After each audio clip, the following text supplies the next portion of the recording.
Assalamualaikum viewers, welcome to my channel English Words. In my today's video I will explain the question answers of the chapter Mother to Son. In my previous video I have explained the poem Mother to Son thoroughly along with its words to know and meanings of some difficult words in Urdu. You can check that video. I have given the link of that video in my description, in the description of this video, so you can check there whenever you need.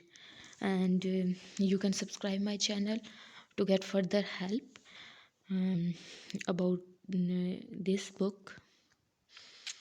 So let's begin our question answers. Our first question is, who is speaking in the poem and to whom are the words addressed? इसकी मैं साथ साथ उर्दू में translation करके आपको समझाती जाऊँ. Who is speaking in the poem, इस पोम में कौन बात कर रहा है, and to whom are the words addressed, और जो उसने वर्ड्स कहे हैं वो किसको उसने कहे हैं. The mother is speaking and the words are addressed to the son. जो मदर है वो बोल रही है उस पोम में और वर्ड्स वो अपने बेटे को एड्रेस कर रही है. What does the speaker compare her life with. Speaker जो है वो अपनी लाइफ को किस चीज़ से कंपेयर करता है, अपनी लाइफ का मुआवजना किस चीज़ से करता है. इधर स्पीकर जो है वो मदर है, लड़की है, तो हम ये कहेंगे कि जो स्पीकर है, जो बोलने वाली लड़की है, वो अपना मुआवजना अपनी लाइफ का, अपनी ज़िंदगी का मुआवजना किस चीज़ से कर रही है. The speaker compares her life with dimly lit stairs. Dimly lit जिनकी थोड़ी सी मध्यम सी रोशनी हो जहाँ पे, तो स्पीकर अपनी ज़िंदगी का मुआवजना सीढ़ियों से कर रही है जहाँ पे रोशनी जो है मध्यम रोशनी है. What does the speaker encounter on the stairs. Speaker जो है उसका किस चीज़ से सामना होता है सीढ़ियों पर, तो इसका आंसर होगा the speaker encounters tacks, splinters, holes, bare boards and patches of darkness on the stairs. Speaker का किस चीज़ से इनकाउंटर हो रहा है, किस चीज़ से उसका सामना करना पड़ रहा है उसको. टैक्ट से. टैक्ट मैंने आपको पिछली वीडियो में बताया था, टैक्ट्स नेल्स को कहते हैं, कील्स को.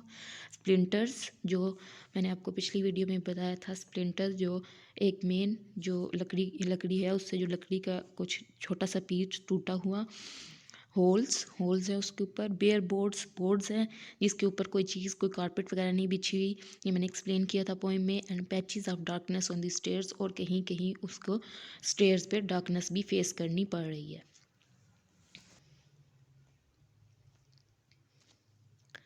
नेक्स्ट क्वेश्चन है हमारा question number 4. Even though there have been obstacles in the way, what has the speaker done to continue her journey.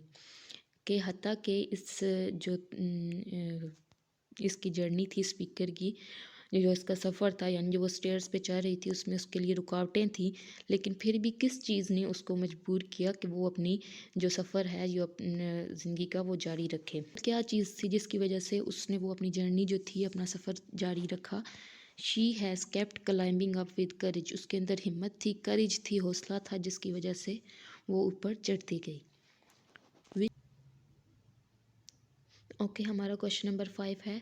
Which 3 pieces of advice does the speaker give to the boy. कौन सी 3 advices हैं, जो नसीहतें हैं, जो speaker, जो बोलने वाली लड़की है, उसने अपने बेटे से की हैं. तो इसका आंसर हम देखते हैं. Don't turn back. पीछे नहीं मुड़ना. Don't sit down. तुमने नीचे नहीं बैठना. And don't fall. और गिरना नहीं है. ये 3 एडवाइसेस हैं जो उसने दी हैं. चलिए हम इसको पूरा पढ़ते हैं. Don't turn back, don't sit down and don't fall are the 3 pieces of advice that the speaker gives to the boy. Speaker ने, उस बोलने वाली लड़की ने अपने बेटे को, उस लड़के को 3 जो नसीहतें की हैं वो हैं: पीछे नहीं मुड़ना, नीचे नहीं बैठना और नीचे गिरना नहीं है. Okay question number 6. Which sentences are repeated in the poem. कौन से सेंटेंसेस हैं, जुमले हैं, जो इस पोम में, इस नज़म में बार बार दोहराए जा रहे हैं. तो इसका आंसर है the lines life for me ain't been no crystal stair and I still climbing are repeated in the poem. कौन सी 2 लाइनें इसमें रिपीट हो रही हैं.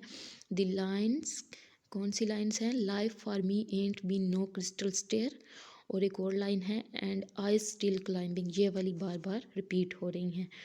ये जो जितने भी क्वेश्चन आंसर्स हैं ये ग्रामेटिकली करेक्ट इंग्लिश में है. You can use it as your notes. And if you have not subscribed my channel, please subscribe my channel for further help. Okay, let's come to question 7. Okay, question number 7 है which line is the shortest. कौन सी line जो है वो सबसे छोटी है. Why do you think the poet made this line so short. और आपको क्यों लगता है कि पोइट ने ये जो लाइन है उसको इतना छोटा क्यों रखा है. अच्छा, तो लाइन कौन सी शॉर्ट है. आंसर इसका देखते हैं. आई still climbing is the shortest line. I still climbing, मैं अभी ऊपर चढ़ रही हूँ, ये वाली जो लाइन है ये सबसे छोटी है. The poet has made this line so short to put emphasis on his message.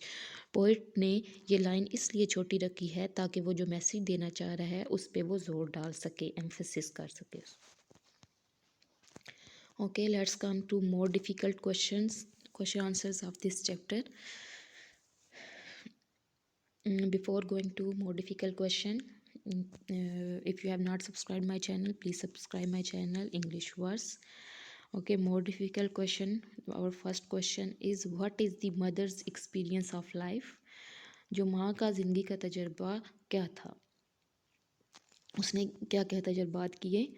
सो उसका इसका आंसर है she experiences many hardships and challenges. उसने बहुत ज़्यादा परेशानियाँ और मुश्किलात का सामना किया है. Even she had cross the ways which were not easy to pass through. हत्ता कि उसने उन चीज़ों को भी, उन रास्तों को भी, वेज रास्ते को कहते हैं, उन रास्तों को भी अबूर किया है जो उसके लिए अबूर करना आसान नहीं थे.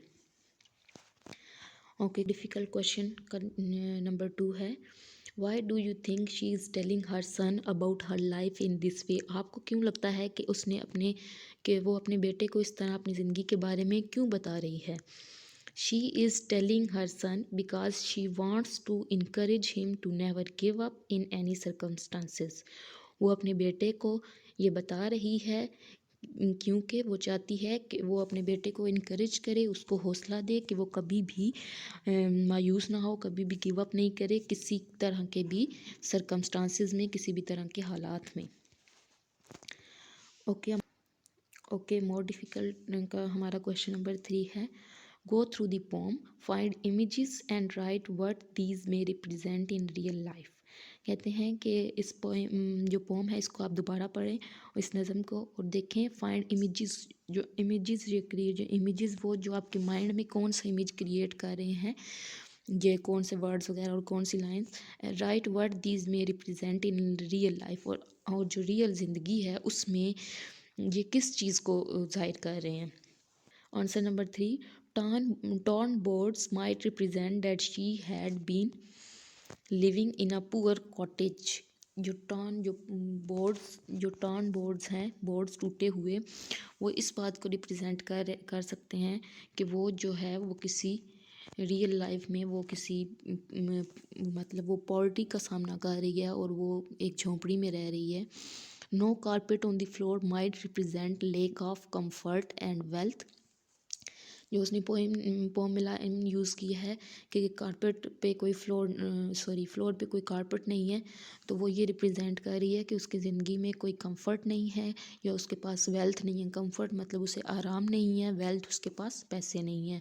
And the darkness might represent sadness and hopelessness in her life. और ये मैंने आपको पिछली वीडियो में बताया था, डार्कनेस जो है वो होपलेसनेस को जाहिर कर रही है.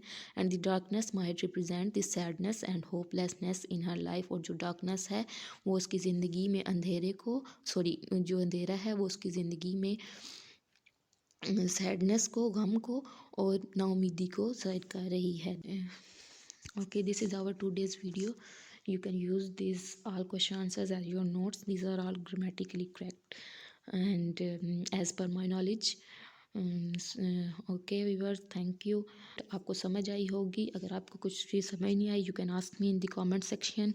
और मेरा चैनल सब्सक्राइब करें इंग्लिश वर्ड्स, और don't forget to press bell icon and comment me if you have any query. Thanks.